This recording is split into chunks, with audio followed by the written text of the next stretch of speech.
இந்திய ஜனநாயக புலிகள் கட்சியின் தலைவருமான மன்சூர் அலிகான் நம்மோடு இருக்கிறார். சார், நடிகர் விஜய் தொடங்கிய தமிழக வெற்றி கழகம் பெரும்பான்மையான இடங்களில் வெற்றி பெற்றிருக்காங்க. இருந்தாலும் ஆட்சி அமைக்கிறதுக்கான அந்த நம்பர் அவங்களுக்கு கிடைக்கல. இது எப்படி சார் பாக்குறீங்க? இல்ல நல்ல நம்பர் தான் கிடைச்சிருக்கு. 105 108 பிள்ளையாருக்கு தேங்காய் உடைக்கிற எண்கள் நினைக்கிறேன். பிள்ளையாருக்கு 108 தேங்காய் உடைப்பாங்க. அந்த மாதிரி மக்கள் உடைச்சிருக்காங்க. நல்ல விஷயம்தான். அது கவர்னர் ஏன் ஆட்சி அமைக்க கூப்பிடலன்னு எனக்கு தெரியல. அவர் வந்த உடனே அவர் பாட்டுக்கு இல்ல கேட்கறாங்க. அது ஒன்றும் தப்பு ஒன்றும் கிடையாது. அதெல்லாம் ஒண்ணு. அதனால இது என் சம்பந்தம். இல்ல தப்பெல்லாம் ஒன்றும் கிடையாது. நீங்க போ. அதனால கவர்னர் பண்ணது தப்பு. அப்படி பண்ணக்கூடாது.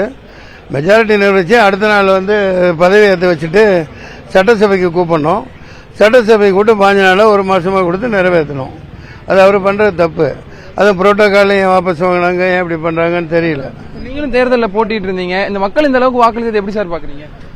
அது எல்லாமே அரசியல். வாழ்க வாழ்த்துக்கள். நான் தான் ஆதரவு கொடுத்தேன், பயங்கரமா ஆதரவு கொடுத்தேன், அவரை வாழ்த்தினேன். ஆமா, அந்த ஒன்லி ஒன் ஆல்டர்னேட்டிவ் நாளைய தமிழகத்தின் தீர்ப்புன்னு சொன்னேன். இடையில ஆதரவு கொடுத்தேன். அவங்க யாரும் கண்டுக்கல.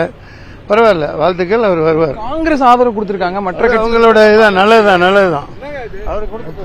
புதிய தலைமுறைக்காக ஒளிப்பதிவாளர் ஐயப்பனுடன் செய்தியாளர் வீரகுமார்.